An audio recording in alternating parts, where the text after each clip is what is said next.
Hello, this is David Murphy from the National Black Action Portal.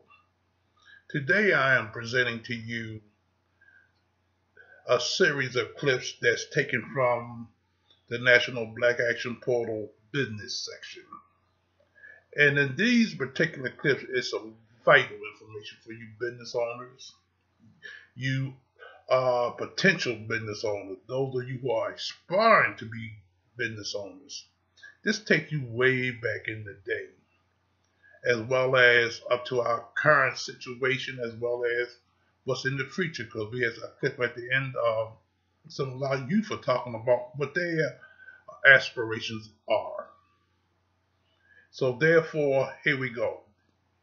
Please pay close attention to this vital information. So in the African American experience here in America, some of the barriers just through the institution of slavery.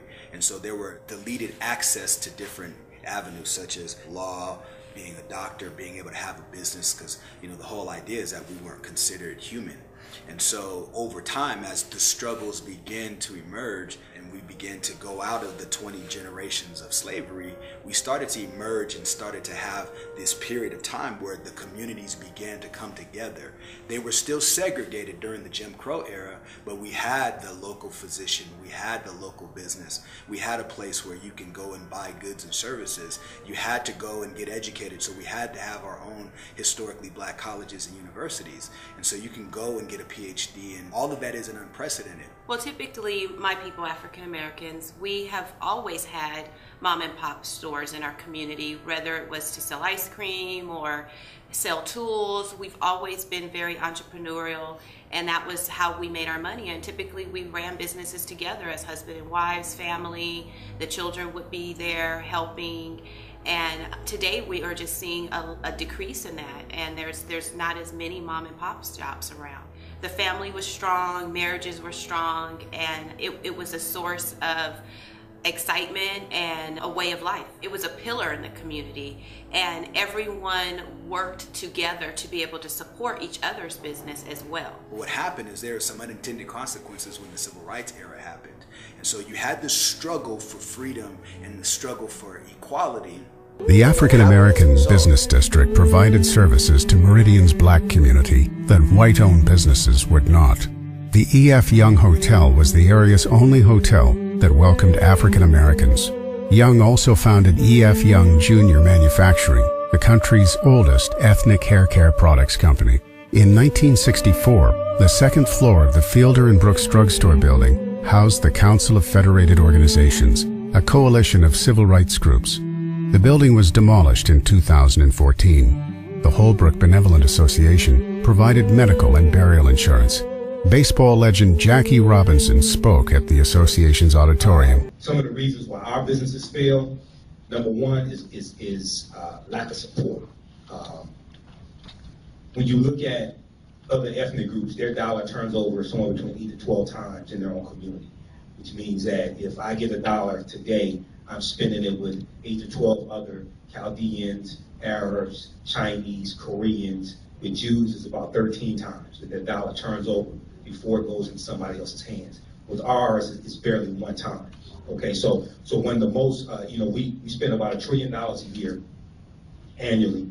98% are spent with people that don't look like us. 95% with European Americans, 3% with other ethnic groups, 2% with all people. So one of the main reasons why we're going out of business is because of lack of support from our own community. One of the other main reasons that we're going out of business is, first of all, many of us don't understand why we need to support our own businesses. See, other ethnic groups, they have the advantage of having their culture intact, and they utilize their language and their culture to fight for scarce resources and wealth in America. Unfortunately, in our culture, we think that we have equality, and we think that other ethnic groups should stand with us and to continue to fight for equality, things of that nature. We see one of the biggest problems is that we don't understand how the game is played, and we don't understand the rules. You want to become a risk taker. You want to raise the bar on yourself. Most people won't do that. See, most people engage in low-life living, low-risk living.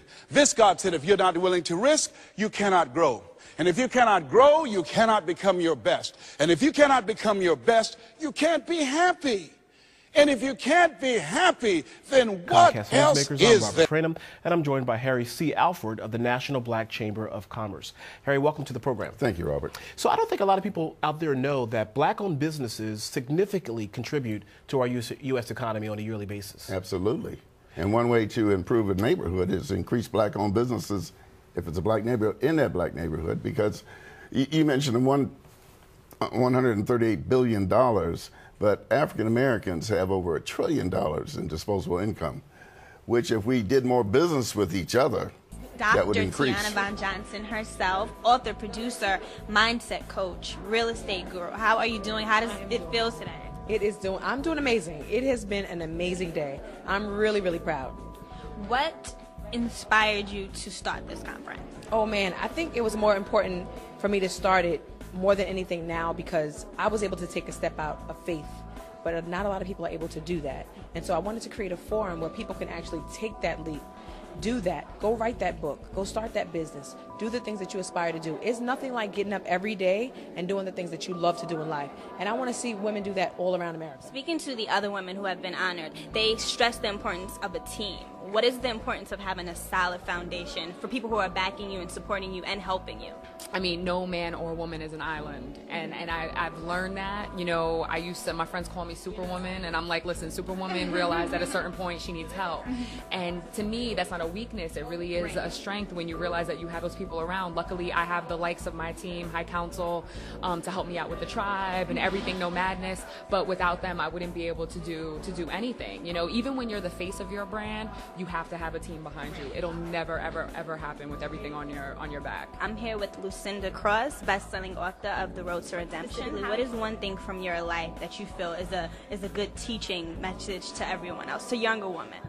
The fact that I've made a lot of mistakes, and one big mistake that I talk about in the book is I actually went to prison, federal prison, for 4.5 years, and making that transition to come out, still graduate, still get married, still have a family, you know, and still build a business is a testament that, you know, a testimony that you can still do it big. How do you balance everything? You're a mother, you're an entrepreneur, you're a stylist, you're in a relationship. Like, how do you balance all those hats? I know as a woman, people think that it would be easy because it's innate for us to have that balancing factor, but how do you do it? I have a lot of help. I have a great support team. I have great assistants, and I have a teenage daughter who helps me out a whole lot at home, and she's supportive of what I have to do, so I never feel bad about having to leave them because I know that they're in good hands. But I just have a great support system, and I think they help me. My team helps me stay in line. Now, where you're at in life, what is your life about? Right now, I'm in a place where I have never been so happy in my life. That's amazing. Seriously, I'm 42. I'm proud to say it. You look awesome. I'm telling you, it's only because I found myself, and it's the most amazing feeling. And I've activated my life at 42, and that's my message. It's on, it's on now. Okay. You know, I was sitting here, I was thinking James Baldwin a bunch of times from watching the video and then listening to people. He said, as long as you think you're white, I'm going to be forced to think I'm black. And it made me think of this whole notion that we talking about the black community, the white community. See, we never say the white community because the white community is supported by the superstructure that already exists, by the media, by the church, by everything that already and normally is. There's the white community, and the black community exists in spite of this community. And hopefully that we get the resources and the strength that we need to move on and do the things that's necessary. And our culture has been there to help us survive. And it hasn't been a culture of what people are saying now. It hasn't been a culture of people who don't like education, who devalue education. That's not our culture. We sought education even when it was illegal for us to read and write. I mean, we're not the culture of people who love to have kids out of wedlock, or that's not our culture. You know, we got married when we couldn't get married. We jumped the broom when it was illegal for us to be married. We sought out our relatives after slavery. I mean, that's not our culture. These things have come because it's difficult to find out who and what you are in a country that constantly tries to make that invisible or disappear that. Imagine being a father trying to raise a child and trying to find a cartoon for a child to watch, a decent toy for a child to play with, to shop during Christmas time to buy something that looks like your child, or something that looks like your family, or something that resembles your neighborhood, or the things that you think are important to you or that you value. It becomes difficult. So most of us try to push that aside and move on and do what we can. And because of integration that was talked about, because of the flight, I would say, I don't want to say integration, because of the flight of you know, the black middle class or so forth and people like that in the so-called academia in our communities, it's been difficult to define, you know, what our culture is and where we've been and where we should go and what's happening now and why we're in the situation we're in. So people are figuring it out on their own. And then you have these things like this video. When I watched it, I was kind of disturbed a little bit. I want to say only because to reiterate what Dr. Cosby said, that to say that things are okay speaks against the fact that over 30 and 40% of us are not graduating from high school. It speaks against the fact that we're being murdered at high numbers in these communities. It speaks against the fact that in some cities there's almost 50% unemployment. You know, so there's when you talked about the Kerner Convention, you have the Millennium Breach, which exists now, which talks about how situation is almost worsened in some aspects of our community. And so it speaks against that. And then you ask the guy a question, do you want to be successful? But I think all human beings want to be successful. I think everybody who's alive, like a caterpillar, wants to be a butterfly. Has no choice. It's just science. When you're born, you want to grow and develop. It's just natural feeling to want to have success. Because you're a gangbanger don't mean you don't want to be successful. It means that you think your success is tied up with your need to be a gangbanger. You know, what we need to do is take that out of that and say you can be successful without being a banger, or you can, if you decide to do this, then maybe you need to organize your community and do this in another kind of way other than just shooting people. Yes, there's frustration, there's problems. And I think these kids as a teacher and an educator are frustrated, are angry, because they are isolated, alienated in their community, and they're powerless. And they see their fathers as powerless and alienated. They can't do anything. Can't do anything about the garbage on the street. You can't do anything about the teacher in my classroom. Can't do anything about the fact I don't have no books that's happening. You can't even bring food home to my mama. My mama is here breaking her neck with all of us. Every time you come in, you punch her in the mouth. You know, there's something, the kind of powerlessness and alienation. Every time I walk the street, the police have to stop me because I'm going to the store or coming back from the store. I can't stand here because this corner is a drug corner. Can't go here. Have to make decisions about how I can walk, where I can walk, what I need to wear, what I can't wear, how I'll be mistaken for this. So of course you're going to be angry and alienated. When you grow up as a child and you see this kind of pattern that's happening as a 2-year-old, you imitate those patterns of anger and alienation, and you go to school and you act out the same way your mama acts out, cussing out the father in the front, or you act out in different kind of ways. And I don't want us to leave here thinking that the black community is the only community with all of these problems. These problems are worsening to us because we don't have the superstructure that I talked about earlier to help us deal with the kind of problems of white teenage pregnancy, or the fact that they're white people taking drugs and on crack and drunk as well, but we don't have the kind of support that other communities may have. Well, now that you've seen these clips, now that you took I took you back in time. I took you to the current situations, and I took you what our young folks are thinking about. But I want you to expound to you about this situation in our business community. There was a wealth of information that just went forth, but we have to deal with yesterday was vital. Tomorrow is our future, but what's currently going on right now, that each and every one of us has to take action. And the reason why I presented these clips to you, because I want you to go to the National Black Action Portal and take advantage of all of these resources that we currently have on this website. I want to personally help you entrepreneurs. We have so many resources that can be of great benefit to you.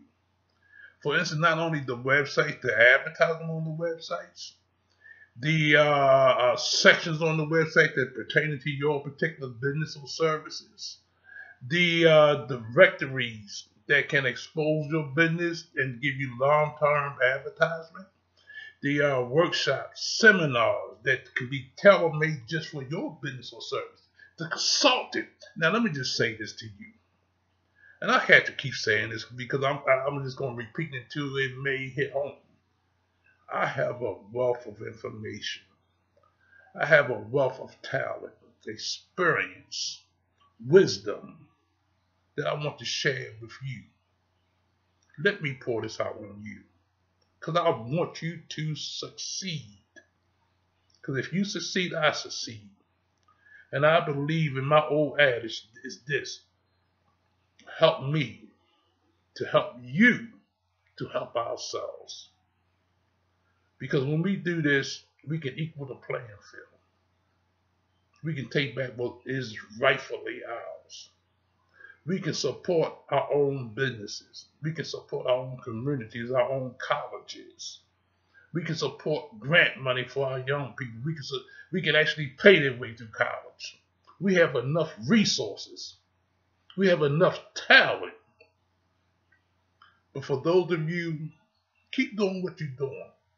We have to learn how to stay in our lane. If you're a bricklayer, a bookkeeper, whatever you do, if that's what your passion is all about, do what you have to do. Then let me do what I have to do to assist you. You stay in your lane and I'll stay in mine. My lane is promoting you. My lane is to expose your business, to expand it. Not only that, but to get you new customers and keep the customers that you already have. Give you the competitive edge. So ladies and gentlemen, I thank you again. This is David Murphy at the National Black Action Portal, signing off. Take care.